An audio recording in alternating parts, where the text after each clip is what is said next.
Hey guys, welcome back to the channel super ideas में आप लोगों का एक बार फिर से स्वागत है।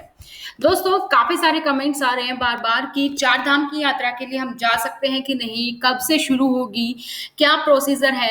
तो सारी की सारी न्यूज इस वीडियो में हम देखने वाले हैं। हालांकि मैंने काफी बार कमेंट सेक्शन में भी बताया है आप लोगों को कि जो चार धाम की यात्रा है वो अभी स्टार्ट नहीं हुई है, हालांकि स्टार्ट हो सकती है। तो कहाँ से संकेत मिले हैं ये कि स्टार्ट हो सकती है और क्या न्यूज है, चलिए नजर डालते हैं एक बार। इससे पहले अगर अभी तक आप लोगों ने चैनल को सब्सक्राइब नहीं किया है तो चैनल को सब्सक्राइब करें और बेल आइकन को प्रेस करना ना भूलें, ताकि जैसे ही वीडियो अपलोड हो उसकी नोटिफिकेशन आप लोगों को मिल जाए। उत्तराखंड की छोटी से छोटी और बड़ी से बड़ी खबर की अपडेट, गाइडलाइंस क्या है टूरिज्म के बारे में और स्कीम्स के बारे में, आपको सारी खबर इस चैनल पर मिलती है। उत्तराखंड सरकार चार धाम यात्रा को चरणबद्ध तरीके से खोलने पर विचार कर रही है। जब कोविड थमने और कोरोना वायरस से प्रेरित कर्फ्यू हटा लिया गया है, पर्यटन और संस्कृति मंत्री सतपाल महाराज ने गुरुवार को कहा है कि आने वाले हफ्तों में महामारी कम होने पर चरणबद्ध तरीके से चार धाम यात्रा खोलने की योजना बनाई जा रही है। तो ये तो कंफर्म है कि चार धाम खुलने वाला है, टाइम लग सकता है, कब ये अभी देखना बाकी है। हालांकि अभी तक कुछ भी अंतिम रूप नहीं दिया गया है, यानी कि फाइनल नहीं किया गया है। उन्होंने कोविड की दूसरी लहर के कारण पर्यटन उद्योग के सामने आने वाली समस्याओं पर चर्चा करने के लिए मुख्यमंत्री तीरथ सिंह रावत से मुलाकात की थी। तो पहले चरण में यात्रा चमोली, रुद्रप्रयाग और उत्तरकाशी जिलों के निवासियों के लिए खोली जाएगी, जहां चार धाम के नाम से जाने वाले चार हिमालय मंदिर स्थित हैं। महाराज ने कहा कि अगर चीजें सुचारू रूप से चलती हैं तो बाकी जिलों के लिए लोगों के लिए भी दूसरे चरण में और तीसरे चरण में राज्य के बाहर के लोगों के लिए कुछ प्रतिबंधों के साथ तीर्थ यात्रा की अनुमति दी जाएगी। तो अब आप लोगों को यहाँ पर पता चल गया होगा, अगर आप चमोली, रुद्रप्रयाग और उत्तरकाशी के हैं तो आपका फर्स्ट फेज में आप लोगों के लिए यात्रा शुरू हो जाएगी। फिर उत्तराखंड के जो बाकी राज्य हैं, बाकी जो जिले हैं उनके लिए स्टार्ट हो जाएंगी और फिर जो बाकी राज्य बचे उनके लिए थर्ड फेज में स्टार्ट होगी।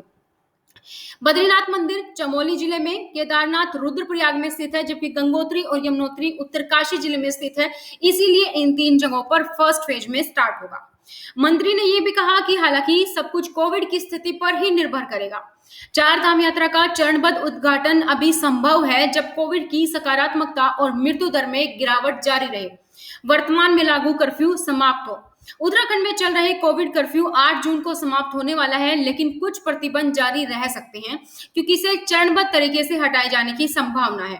हालांकि चार हिमालयी मंदिरों को मई में निर्धारित नियमित प्रार्थना के लिए खोल दिया गया था, लेकिन कोविड-19 की दूसरी लहर के कारण उन्हें अगले आदेश तक तीर्थयात्रियों के लिए सीमा से बाहर रखने का ही निर्णय लिया गया था।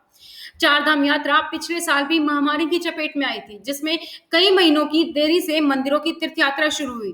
कई प्रतिबंधों के साथ इसके खुलने में देरी ने पिछले साल पूरे यात्रा सत्र के दौरान तीर्थयात्रियों की संख्या को 3.5 लाख से थोड़ा अधिक तक ही सीमित कर दिया था। महाराज ने पर्यटन उद्योग के लिए एक राहत पैकेज की भी मांग की, जिसमें लोगों को कोविड महामारी के कारण आजीविका संकट का सामना करना पड़ रहा है, जिसमें लगभग शून्य पर्यटकों की आमद के साथ होटल व्यवसायी, ढाबा मालिक और वाहन ऑपरेटरों को भी बड़ा झटका दिया है। हाल ही के महीनों में नैनीताल और मसूरी जैसे पर्यटन स्थल के होटलों में भी बुकिंग को रद्द कर दिया गया है।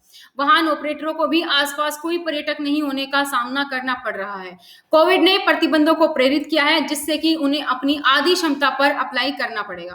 पिछले एक पखवाड़े के अधिक समय से कोविड कर्फ्यू लागू होने के कारण लगभग सभी सड़कों से दूर है।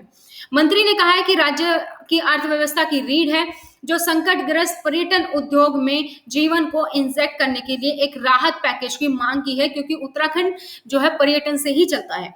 महाराज ने कहा है कि मुख्यमंत्री जी ने सुझाव पर सकारात्मक प्रतिक्रिया दी है और उनसे इस संबंध में विस्तृत प्रस्ताव प्रस्तुत करने को कहा है। तो ये थी दोस्तों कि चार धाम की अपडेट कि कब से खुलना है और कितने फेज में खुलेगा, ये हमने डिस्कस कर लिया है। 3 फेज में खुलेगा और सारी की सारी अपडेट मैंने आपको इस वीडियो के माध्यम से दे दी है। उम्मीद करती हूँ वीडियो आपको पसंद आई होगी। अगर पसंद आई है तो लाइक और शेयर करना ना भूलें, और अगर अभी तक आपने सब्सक्राइब नहीं किया है तो सब्सक्राइब करो, बेल आइकन को प्रेस करो, ताकि जैसे वीडियो अपलोड हो उसकी नोटिफिकेशन आप लोगों को मिले। तो चलिए आज की वीडियो में इतना ही, फिर मिलते हैं नई जानकारी के साथ। तब तक thank you so much, bye bye, take care.